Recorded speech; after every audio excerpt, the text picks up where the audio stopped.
The letter arrived on a Thursday, thick with the weight of parchment and consequence. Alexander St. Clair, the 6th Duke of Ashford, read it in his library at Atherton Hall, the firelight lapping at the brass fender but failing to warm the vast, stone-cold room. His estate, like his title, was an edifice of unassailable power, built on centuries of strategic acquisitions. The letter from Lord Halston proposed another, an alliance. In exchange for Ashford's support on the West Indies trade bill, Halston offered his niece in marriage. The girl, the letter stated with brutal delicacy, possessed a bloodline tracing to the Plantagenets and a temperament suited to the quiet life. It was the omission that spoke loudest. A dowry of political votes, a bride of no discernible beauty. The Ton had a long memory for scandal but a short one for faces, and the Thornton girl had been buried in the country after her father's spectacular financial ruin. Society's ledger marked her as an unfortunate, a plain creature secreted away. Ashford traced the edge of the letter with a gloved finger. He had seen paintings of conquest, of men kneeling in fields of victory. Marriage was simply another field. A woman's face was a fleeting asset, her lineage was currency. He penned a reply, his script sharp and unadorned. 3 lines, an acceptance of terms, a date, a demand for an antique veil, a Thornton tradition he vaguely recalled, to cover the proceedings. He did not want to be distracted by a face he had already dismissed. The gesture, he thought, was one of efficient practicality. 60 miles away, in a manor house sinking gently into the damp of the Oxfordshire countryside, Helena Thornton stood in a parlor stripped of its best furniture. She had not been summoned to hear the letter. She had simply been present, a ghost in her own home, when her uncle Lord Halston had read it aloud to her aunt. The Duke of Ashford will have her. The political patronage will cover the last of my brother's debts. He insisted on the veil, the old one, which is apt. He won't be disappointed by what he cannot see. Helena had not flinched. A piece of embroidery lay in her lap, a half-finished rose. The thread had snapped in her fingers with a sound like a small bone breaking. She had always known her face was her family's last, unsaleable commodity. The scar at her temple, a fine silvery crescent, was a ledger mark of a prior transaction gone violently wrong. A suitor her father had tried to force upon her. A man who believed a broken bottle was a reasonable negotiation tool. It had marked her as ruined, not in body but in value. She thought of the Duke, a man she'd seen once at a distance in Hyde Park, his back straight as a blade, his laugh a sound she'd never heard. He was marrying a ledger entry, a collection of debts and bloodlines, and he had demanded a veil to make the transaction bearable. The cruelty of it was so pure, so impersonal, it almost felt clean. The days before the wedding passed in a flurry of packing and mock-modest fittings. Her aunt spoke of duty with a forced brightness. Helena packed her mother's small, defiant collection of books, Voltaire, Wollstonecraft, between layers of cotton. The night before the carriage came, she stood before a tarnished mirror. Her hair, a heavy fall of spun gold, was bundled away. Her eyes, a deep, shifting gray, looked back from a face that classical sculptors would have wept to capture. The scar at her temple was a deliberate mark of defiance, a signature of her survival. She saw the lie she was and the truth Ashford was too arrogant to question. She did not cry. Tears were a luxury for women with options. Instead, she lifted her chin, an imperceptible angle of her jaw, and practiced the stillness of marble. Let him lift the veil, she thought. Let him look and let him choke on the sight. Part 2. The chapel at Atherton Hall was a monument to divine right, its walls lined with the marble effigies of dead Ashfords whose stony eyes watched over every union. No flowers softened the austerity. The guests were sparse, a gathering of political witnesses rather than well-wishers. Sunlight, strained through diamond-paned windows, fractured into cold geometry on the flagstone floor. Helena's hand rested on her uncle's arm, her fingers as cold as the onyx cameos on the family vaults. The veil, a cascade of ancient Brussels lace, covered her from crown to bodice. It was a shroud of family pride, its intricate patterns a web through which the world was reduced to chiaroscuro, light and shadow, no detail. She walked the long aisle alone in the knowledge that the man at the altar was not a groom but a purchaser inspecting a blank title deed. Alexander St. Clair waited, his stature a pillar of controlled impatience. He was dressed in midnight blue superfine, the cut so severe it repelled intimacy. His face, framed by hair the dark brown of winter bark, was strikingly handsome in a way that invited awe but discouraged warmth, a cliff face of aristocratic perfection. As the veiled figure approached, a scent arrived with her. Not the heavy, expected perfumes of rose or lavender, but something green and sharp, like bruised mint and cold river water. It cut through the chapel's incense-laden air, a whisper of an outdoors he had not permitted himself to imagine. They stood before the archbishop. The vows were a series of echoes. Ashford's voice was a low baritone, a pronouncement. Helena, when it came, was a quiet surprise. It was low for a woman, a sound textured with a resonance that belonged not in drawing rooms but in open fields. There was no simper, no breathless quaver. When she promised to love, honor, and obey, the word obey was spoken with a fractional pause, a beat of silence that was not hesitation but a clear, deliberate signature. It was the sound of someone signing a contract she had read in full. Ashford felt a sharp flicker, an intrusion of curiosity. He looked at the veil, trying to pierce the mesh of ancient thread. He could make out the pale oval of a face, the dark curve of a brow. The brief tremor he had expected, the feminine nerves, was absent. Instead, her posture communicated a command of stillness that was, in its own way, a form of defiance. It unsettled him. The ring was heavy gold, cold as it slid onto her finger. His glove brushed her bare skin for a fraction of a second. Her hand was steady. He had a sudden, unwelcome image of a falcon he had once trained, a creature of lethal grace that sat motionless on his wrist, gauging the precise moment to strike or to trust. The image was absurd. This was a penniless baron's daughter, a plain girl hidden by necessity. The archbishop concluded the rite. Those whom God hath joined together, let no man put asunder. The words fell into the stone silence. Ashford turned, offering his arm to his duchess. She placed her fingertips on his sleeve with the formal grace of a dancer taking a starting position. The weight was feather-light, yet he felt it through the entire fabric of his coat, a pressure that traveled straight to his sternum. They processed back down the aisle, past the stone faces of his ancestors, into the reception hall where the real world, and the lifting of the veil, awaited. The air in the hall was thick with expectation and the metallic tang of expensive wine. He turned her to face him, his hands moving to the lace hem with the perfunctory motion of a man opening a dispatch. He did not see a wife. He saw an obligation to be revealed and catalogued. And then he lifted. Part 3. The veil fell back in a whisper of antique silk. For a span of 3 heartbeats, the Duke of Ashford did not comprehend what stood before him. The hall, the guests, the clinking of Venetian glass, it all dissolved into a dull roar, the ocean trapped in a shell. He had been prepared for a disappointment, a homely collection of features to which he could offer a polite nod and then ignore for the rest of his natural life. He was not prepared for this. Helena's face was a composition of high Florentine art, carved by a master's hand. The brow was clear and noble, the cheekbones a bold architecture beneath skin that held the creamy warmth of fresh parchment. Her nose was a straight, delicate blade, and her eyes, that storm-sea gray, were not downcast. They were lifted to his. They were not begging for approval. They were observing, analyzing, with a detachment that was, in this cathedral of his pride, a quiet act of war. The scar at her temple, that small, silver crescent, was not a blemish. It was a disruption of perfection, so deliberate it made the beauty around it more devastating, a flaw that told a story of violence survived. A hot, slick sensation crawled up Ashford's spine. It was humiliation. It was public and it was absolute. The entire room had seen him marry this woman under the assumption of her plainness. He had insisted on the veil, a grand, theatrical gesture of indifference, and the universe had answered his arrogance with a brutal, sublime joke. He had been played for a fool by a family of financial cripples. The air grew thin. Lord Halston, standing nearby with a smug lift to his chin, raised a glass. "A picture of happiness, Your Grace."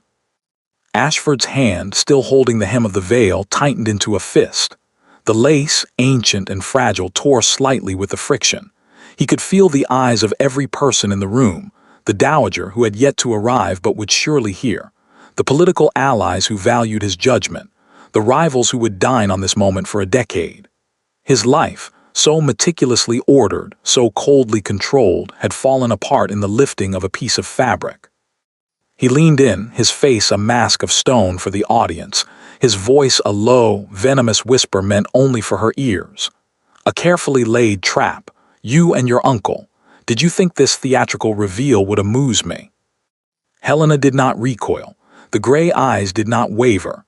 She met the full, tempered force of his rage, and she absorbed it like the sea taking a thrown stone. The silence between them stretched, taut.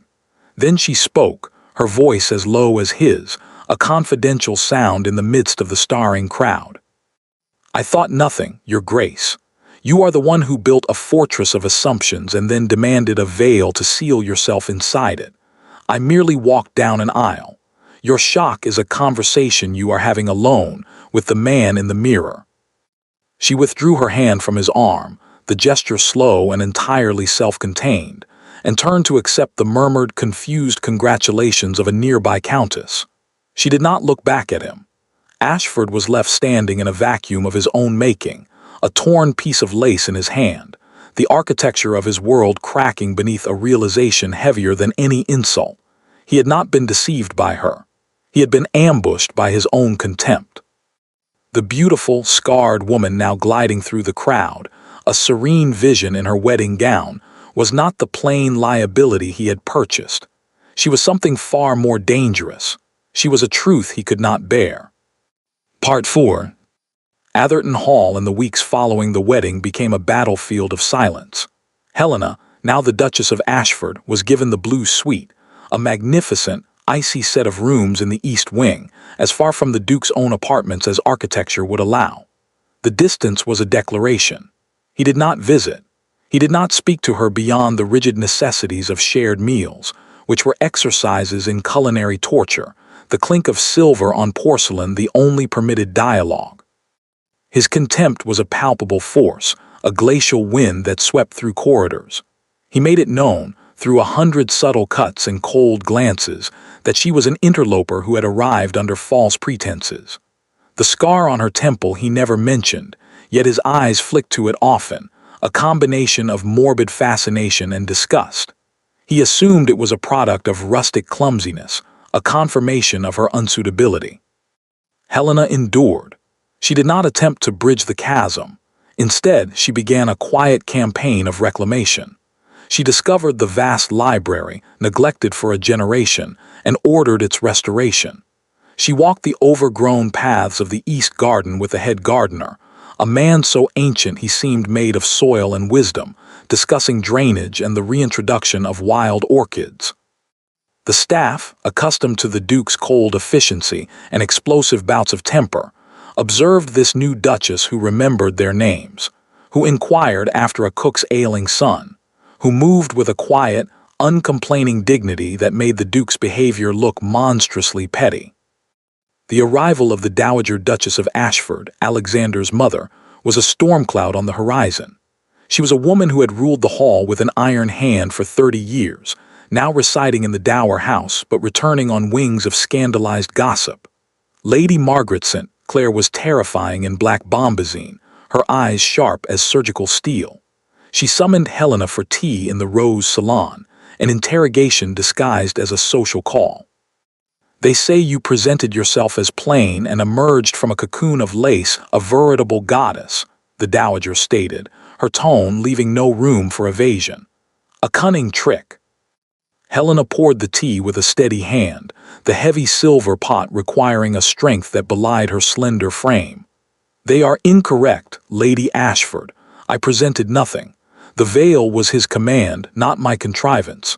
I believe your son found himself shocked by his own lack of curiosity." The dowager studied her, a long, penetrating look that stripped away pretense. Her gaze landed on the scar. And that mark, a lover's quarrel. A flash of something cold and hard moved behind Helena's eyes. A negotiation. My father tried to sell me to a man named Sir Percival Blackwood. He was a merchant of violence. When I refused the transaction, he expressed his displeasure with a claret bottle. The scar was his final offer. My refusal was mine. The dowager was silent. The ticking of the mantel clock was suddenly loud. Here was not a scheming social climber, but a survivor of a brutal world the Tun pretended did not exist. The hardness in the older woman's face softened into something resembling grim respect. She took a sip of her tea. I see. My son is a fool, Your Grace. A brilliant manager of estates and politics, but a fool in the deepest matters. He has inherited his late father's tendency to rage at the mirror when the reflection displeases him, never understanding the glass is accurate. The dowager placed her cup down with a decisive click. I shall stay for the season. I find myself quite curious to see what grows in the East Garden. It was a pledge of allegiance, forged not from warmth but from a recognition of steel meeting steel. Later, as dusk fell, Ashford saw his mother walking arm in arm with his wife along the restored east path, their heads close in conversation. The sight did not soften him. It ignited a new, more personal fury. She was not just occupying his home, she was co-opting his own blood.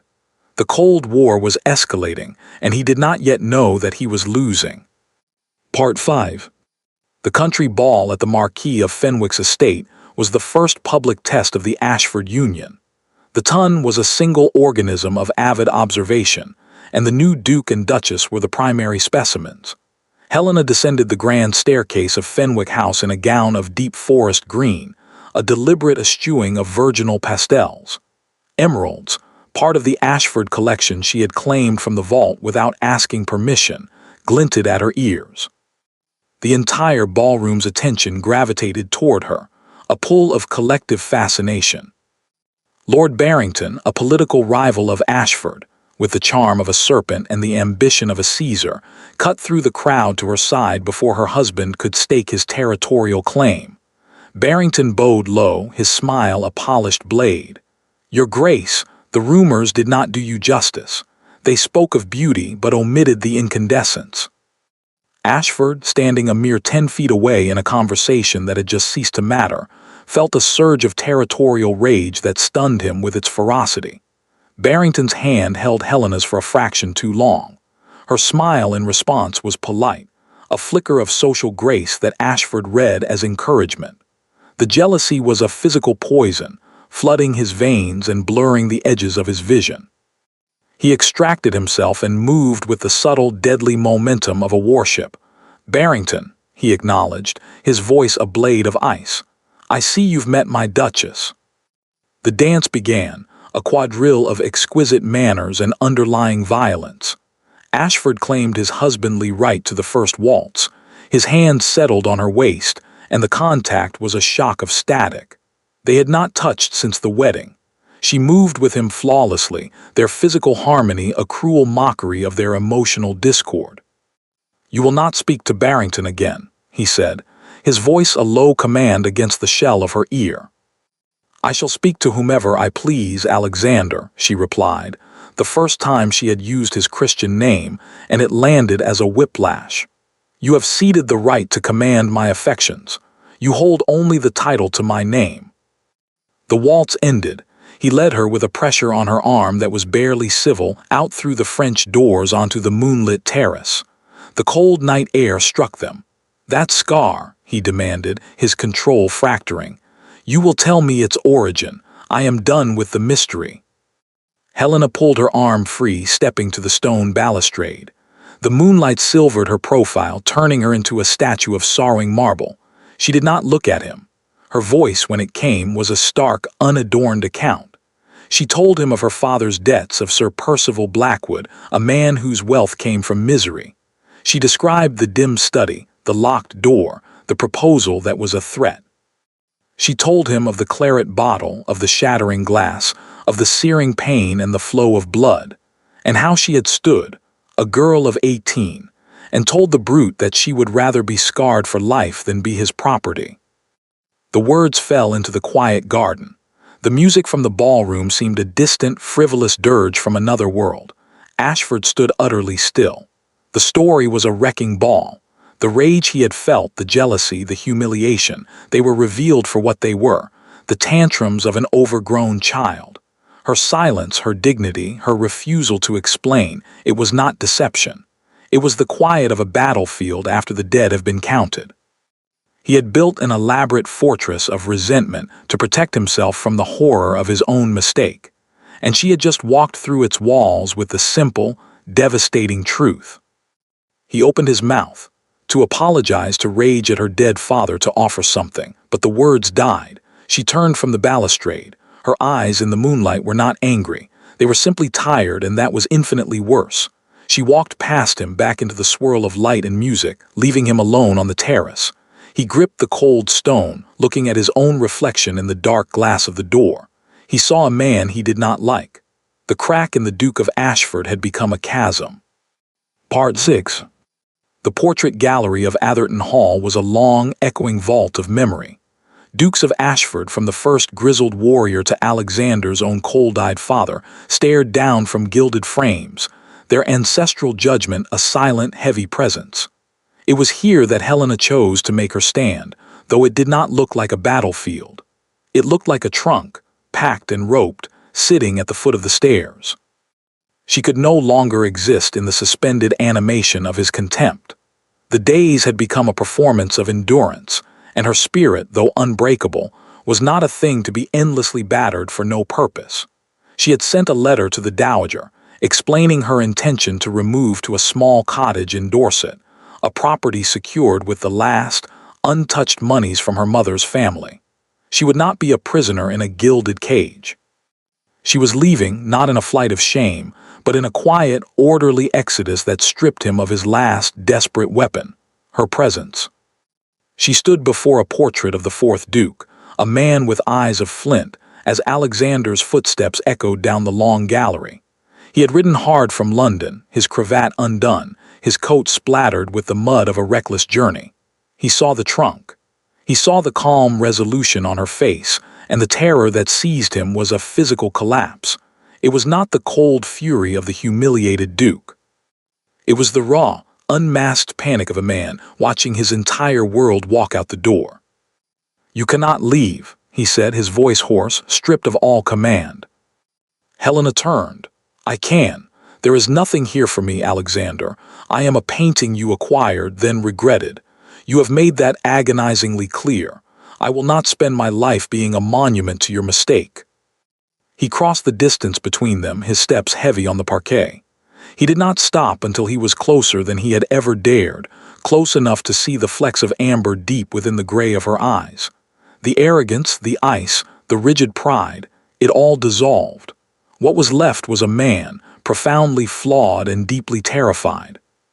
"You are not my mistake," he said, the words torn from him. "I am mine.